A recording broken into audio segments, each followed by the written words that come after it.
Hello బాగా ఉన్నా ఇప్పుడు వెనకేసుకున్నాను. నా పేరు మేరీ కృపాబాయ్, కథా రచయిత్రిని. ఇప్పటి వరకు 400 కథలు రాయడం జరిగింది. వివిధ పత్రికల్లో పబ్లిష్ అవ్వడం కూడా జరిగింది. అలాగే 2 కథా సంపుటలు ప్రచురించడం జరిగింది. మరి ఈ ప్రజెంటేషన్స్లో నేను కథాంజలి అనే నా మొదటి పుస్తకంలో ఉండేటువంటి కథలను మీ అందరికీ పరిచయం చేయడం అనేది చేస్తున్నాను. దీనిలో మొదటి కథ మార్పు అనేటువంటి కథతో మొదలవుతుంది. నిజానికి మార్పు అనే కథ నా మొదటి కథ. 2004లో అది ప్రచురింపబడింది. ఆంధ్రభూమి వారపత్రికలో ప్రచురింపబడింది.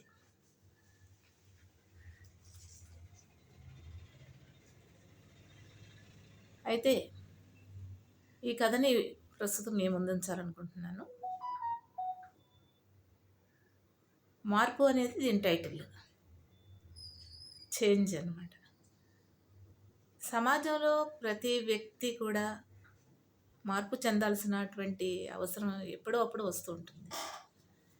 అలా టోటల్గా సమాజం కూడా మార్పు చెందాల్సినటువంటి అవసరం ఉంటుంది. అంటే ఏవైనా ఇబ్బందులు ఉన్నటువంటి, లోపాలు ఉన్నటువంటి వ్యక్తులు మాత్రమే మార్పుకి తావిస్తూ ఉంటారు. మరి నేను ఈ కథలో, మార్పు అనేటువంటి కథలో, అవినీతిపరుడైనటువంటి వ్యక్తి ఎలా మార్పు చెందుతాడు అనేది నా కలం ద్వారా జాలువారినటువంటి అక్షరబద్ధమైనటువంటి పద్ధతిలో నేను చెప్పడం జరిగింది. నా కథలు జనరల్గా ఏమవుతుందంటే ఒక డైలాగ్ మెథడ్, ఒక సంభాషణ ద్వారా ప్రారంభిస్తూ ఉంటాను. ఇందులో సుబ్బారావు అనేటువంటి వ్యక్తి, సార్ మా శాలరీ బిల్లు ఈ రోజైనా అవుతుందా అని చెప్పేసి అడుగుతాడు. అది ఫస్ట్ డైలాగ్తో స్టోరీ ప్రారంభమవుతుంది. అంటే ఎవరిని అడుగుతాడు అంటే తన హైయర్ అఫీషియల్స్ దగ్గరికి వెళ్ళి తన శాలరీ బిల్లు, తన ఆఫీసు శాలరీ బిల్లు సక్సెస్ అయిందా, కంప్లీట్ అయిందా అనేది అడుగుతాడు. అడిగితే అటువైపు ఉన్నటువంటి వ్యక్తి పేరు విశ్వం. విశ్వం ఏమంటాడంటే అతను అవినీతిపరుడుగా చిత్రీకరించడం జరిగింది. ఏంటి సుబ్బారావు అలా అడుగుతూ ఉంటావు, నీ శాలరీ బిల్ నిండా తప్పులే ఉన్నాయి, అవేమి సరి చేయలేదు నువ్వు, అలా ఉంటే ఎలా నేను శాంక్షన్ చేస్తాను, నీ శాలరీ బిల్ ఏం కంప్లీట్ కాలేదు అని చెప్పేసి చెప్తాడు విసుగ్గా. అప్పుడు ఈయన సుబ్బారావు అనుకుంటాడంటే నిజానికి శాలరీ బిల్ అంతా కరెక్ట్గానే చేశాను కదా, అయితే ఇతను ఎందుకు అలా అంటున్నాడు అంటే ఇతను ఏదో లంచం కోసం, డబ్బుల కోసం అడుగుతున్నాడు అని అతను గ్రహిస్తాడు. గ్రహించి సరే సార్, మరి నేను మిమ్మల్ని మళ్ళీ కలుస్తాలే ఈవినింగ్ అని చెప్పేసి అంటాడు. అలా టీకి వెళ్ళినప్పుడు మనం కలుసుకుందాంలే అంటాడు. అంటే అక్కడ ఇతనికి లంచం ఇచ్చేస్తే ఇతను తను శాలరీ బిల్లు చేస్తాడు అనేది అతని నమ్మకం. ఓకే అలాగే అంటాడు విశ్వం. అదొక బిట్ అనమాట.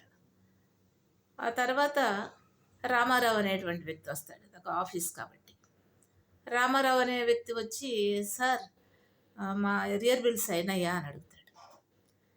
ఎరియర్ బిల్స్ అయినాయా అని అడుగుతున్నావు కదా, అందులో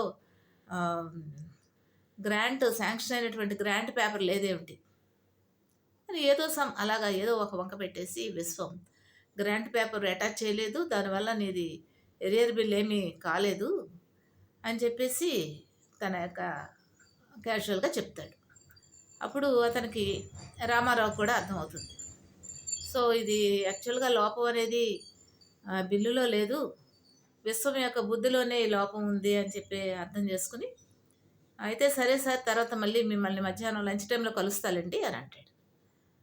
సో లంచ్ టైంలో కలిసిన తర్వాత అతనికి ఇవ్వాల్సిన ఆమ్యామ్య అంటారు కదా, సమర్పించుకునేదాన్ని జనరల్గా, అలా ఆమ్యామ్య సమర్పించుకున్న తర్వాత అతని ఎరియర్ బిల్లు చేస్తాడు. ఇలా ప్రతి ఇన్సిడెంటు, ప్రతి పని కూడా ఫ్రీగా అయితే చేయడు విశ్వం. ప్రతిదానికి ఒక కాస్ట్ అనమాట. తను శాలరీ తీసుకుంటాడు, మళ్ళీ ప్లస్ ఈ కాస్ట్ తీసుకుంటాడు. మరి కాసేపటికి ప్రతిమ అనే అమ్మాయి వస్తుంది. సార్ నా మెటర్నిటీ లీవ్ శాంక్షన్ చేశారా, అయిపోయిందా అని అడుగుతుంది. అడిగితే ఏంటమ్మా మెటర్నిటీ లీవ్ శాంక్షన్ అయిందా అంటావు, అన్నీ తప్పులు పెట్టావు, పైగా డ్యూ టైంలో ఇవ్వకుండా ఎప్పుడో ఇచ్చావు, ఎలా శాంక్షన్ అవుతుంది అనుకుంటున్నావు అని చెప్పి కేకలేస్తాడు అతను విశ్వం. అయితే తనకే అర్థమవుతుంది, ఇతని గురించి ఆల్రెడీ విన్నదేమో ప్రతిమకు కూడా అర్థమవుతుంది. సరే సార్ అయితే ఈవినింగ్ మా హస్బెండ్ని పంపిస్తాలండి మీ దగ్గరికి అని చెప్పి అంటుంది. అంటే వాళ్ళ హస్బెండ్ వచ్చి తనకి ఏదో బరువు పెడితే కనుక, చేతిలో బరువు అంటారు, వీటికి చాలా పేర్లు ఉన్నాయి కదా, చేతిలో బరువు పెట్టడం, లేకపోతే టేబుల్ కింద చేయి పెట్టడం, ఆమ్యామ్య సమర్పించటం, సాటిస్ఫై చేయడం, ఏవో రకరకాల పేర్లు వింటున్నాం మనం. అలాగా తను వెళ్ళిపోతుంది, తన పని అలా చేయించుకుంటుంది. సో ఇలాగా కొన్ని ఇన్సిడెంట్లు నా స్టోరీలో రాయడం జరిగింది. జనరల్గా సమాజంలో జరిగేటువంటి ఇటువంటి అవినీతి పనులు ఎలా జరుగుతాయి అనేది కొంచెం వివరించాను. వివరించిన తర్వాత నెక్స్ట్ కథ ఎలా కంటిన్యూ అయింది అనేది. ఆ రోజు ఇతను విశ్వం రిటైర్మెంట్ రోజు, తను రిటైర్ అవుతారనమాట. సో అదే రోజు సాయంత్రం రిటైర్ అయిపోయాడు. సరే అందరూ ఓకే అని చెప్తారు, ఇంటికి సాగనంపుతారు, ఇంటికి వెళ్ళిపోతున్నాడు. సో ఇంటికి వెళుతూ అతను అనుకుంటాడనమాట, ఈ రోజు నుంచి ఇక నెక్స్ట్ మంత్ నుంచి నాకు శాలరీ రాదు, ప్లస్ ఇంకేమొస్తుంది, పెన్షన్ వస్తుంది, అది చాలా తక్కువ వస్తుంది. తర్వాత ఈ ఆమ్యామ్యాలు ఇవంతా కూడా అక్రమంగా వచ్చే సంపాదన రాదు, ఎవరు ఇవ్వరు.